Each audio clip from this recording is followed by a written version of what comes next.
We think it's best if you skip the party this year, Emma. We want peace and calm for once. The message from my mother lit up my phone screen, each word hitting like a tiny blade. Your sister Kate is bringing her new fiancé, and we don't want any tension. I stared at the text, stunned.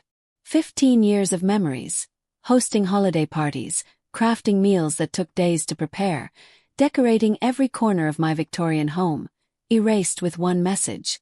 My name is Emma Sullivan. I'm 38, and for the first time since I was 23, I was being uninvited from the family Christmas party, the party I had hosted every single year. The irony stung. My family, who once called my home too extravagant and too much for a single woman, now wanted to celebrate in my sister's cramped apartment instead of my spacious, beautifully restored house. Still, my fingers didn't tremble as I typed. Perfect. Enjoy your holidays. The reply came immediately. Don't be difficult, Emma. You know how intense you can get.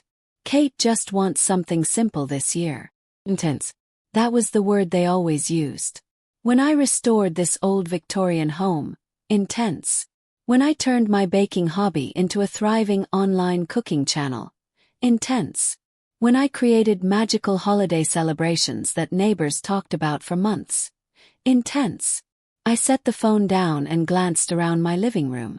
The tree wasn't up yet. It was only November 30th, but I could already see it in my mind. The handmade ornaments, vintage decor, and that special angel I always placed on top. The phone buzzed again. Emma, you're not upset, are you? It's Kate's turn to host. She's engaged now. Mark's family is very traditional. Traditional. My sister who switches careers every 2 years. My parents, who never once hosted Christmas themselves. I smiled and opened my banking app. Then I typed back. No worries at all. I have other plans. And I did. Plans that had been quietly forming for months. Plans that would make this Christmas unforgettable. Just not in the way my family expected. The next morning I made 2 calls. First, to Olivia, my friend who runs the local children's home. Everything's set, she said. The kids are thrilled. Are you sure about this? More sure than I've ever been, I replied, feeling warmth spread through my chest. The second call was to my agent. Yes, I had an agent now. Another thing my family labeled as too much. The contracts are signed, she confirmed. The Food Network loved your holiday special pitch. They start filming next week. I hung up and smiled. My phone lit up again. 3 messages from my mother, growing more insistent. What other plans? You always host Christmas. Emma, answer me.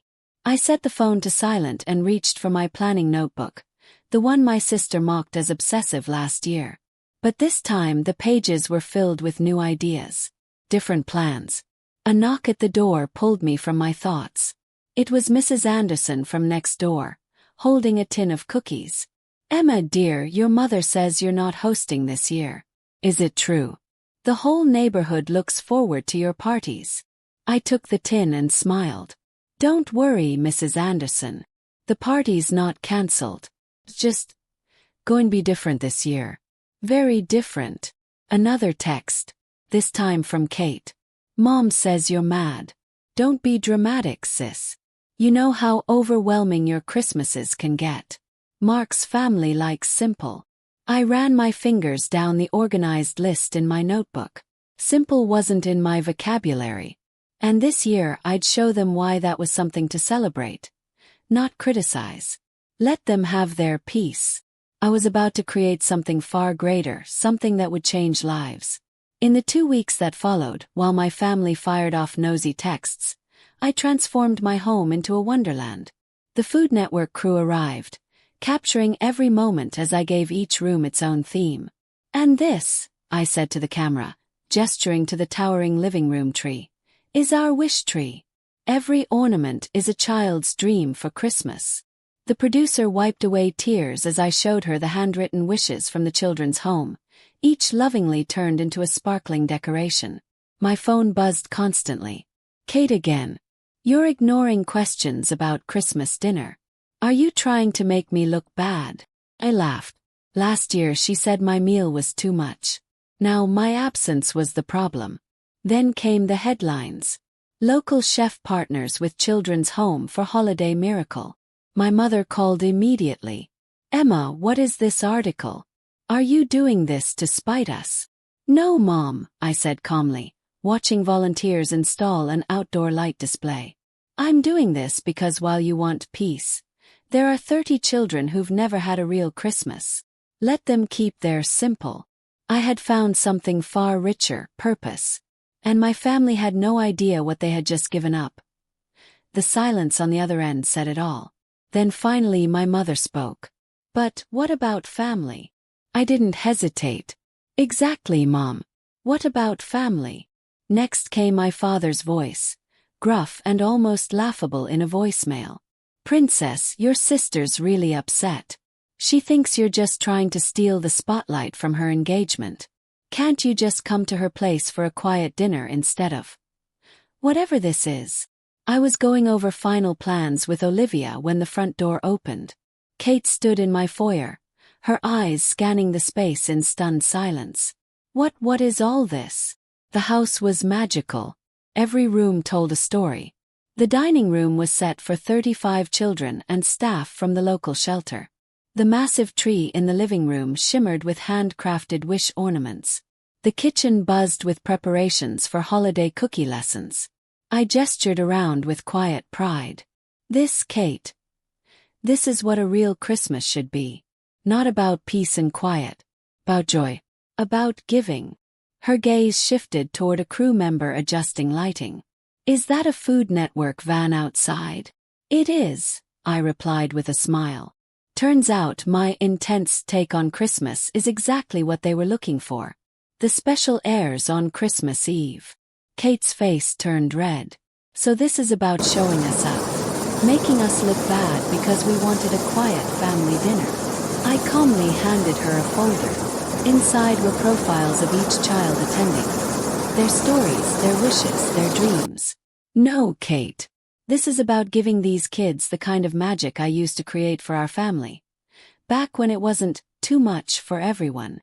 She slowly flipped through the pages, her expression softening. Emma, you should go, I said gently. You've got your simple celebration to plan. Mark's traditional family is waiting. After she left, Olivia squeezed my arm. Your sister looked stunned. Smiled. She's not the only one who'll be surprised. Everything was coming together. That evening my mother called again. Emma, we've been thinking. Maybe we were too quick to dismiss Christmas at your place. Your house has always been perfect for hosting. Sorry, Mom, I said, cutting her off gently. Everything's already arranged. The children's home is counting on this, and the Food Network has a full schedule. You and Kate enjoy your peaceful Christmas. I'll be here creating something meaningful. I could almost hear her calculating, realizing the party was now the talk of the town, that their quiet gathering wouldn't be remembered. He tried once more. But we're family. Yes, I agreed, watching as volunteers placed final decorations. And sometimes, being family means embracing what makes each of us special, not excluding it. Just as I hung up, a text from Kate came through. Mark wants to know if you still need more volunteers. I smiled, adding his name to the list. Maybe some traditions were worth keeping after all, just not the ones my family expected. Christmas Eve arrived under a blanket of fresh snow, making my Victorian home look like something out of a snow globe. The Food Network crew captured every moment as the children from the shelter arrived in small groups, their eyes wide with wonder. Welcome to Christmas magic. I greeted each one with a warm hug. Every room sparkled. Every detail mattered. The joy in their faces was the best gift I could have imagined. Surprisingly, my phone had stayed quiet the last few days.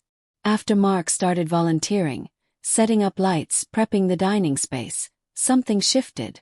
One night, as we finished setting the final table, he looked around and said, Kate always talks about keeping things simple. But this is what Christmas should be. At 7 p.m. the holiday special aired. I didn't have time to watch. I was too busy handing out cookies and refilling hot cocoa, but Olivia kept me updated. Social media exploded. Our town was trending. Viewers from across the country were in tears watching wishes come true.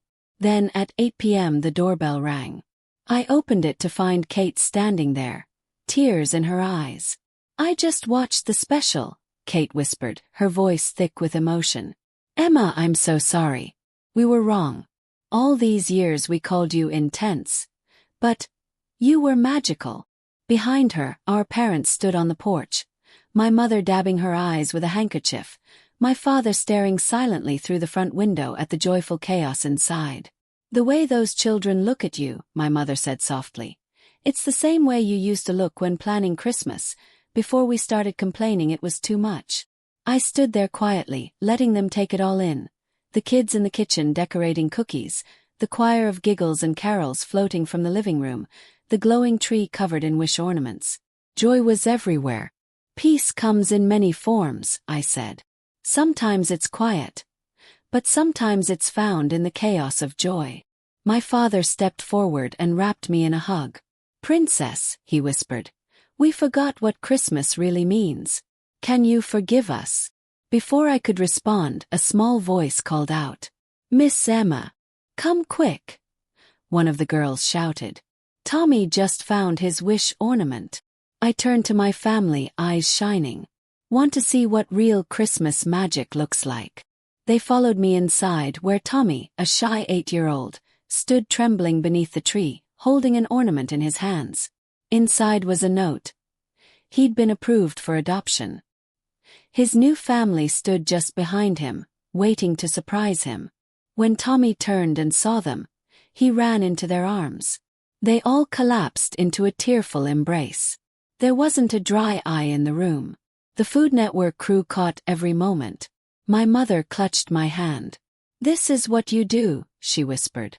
"You make dreams come true." Kate was at the cookie table, helping little ones decorate snowmen. Mark led a group of children in singing Christmas carols.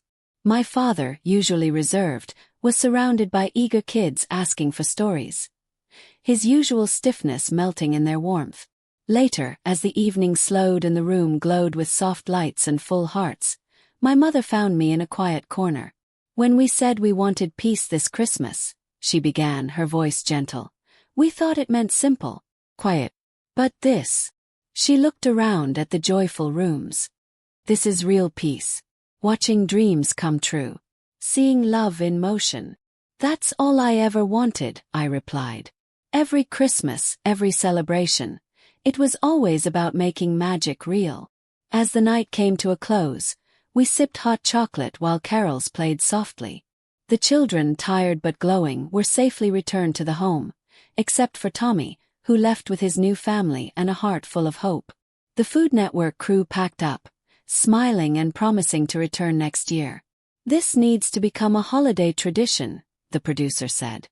As my family gathered their coats, Kate hugged me tightly. "Our simple dinner tomorrow seems kind of silly now," she said with a sheepish smile. "Any chance your intense sister and her magical house could host instead?" I laughed, pulling out my trusted planning notebook. "I may have already prepared for that possibility." My father chuckled. "Of course you did, Princess. You always think of everything." Christmas Day found my family back in my Victorian home, just like the old days. But this time there were no complaints. No eye rolls at my decorations or remarks about doing too much. Only warmth, gratitude, and joy. They finally saw what I had always seen. That magic doesn't come from simplicity. It comes from care, from love, from effort. As we sat down to dinner, my mother raised her glass.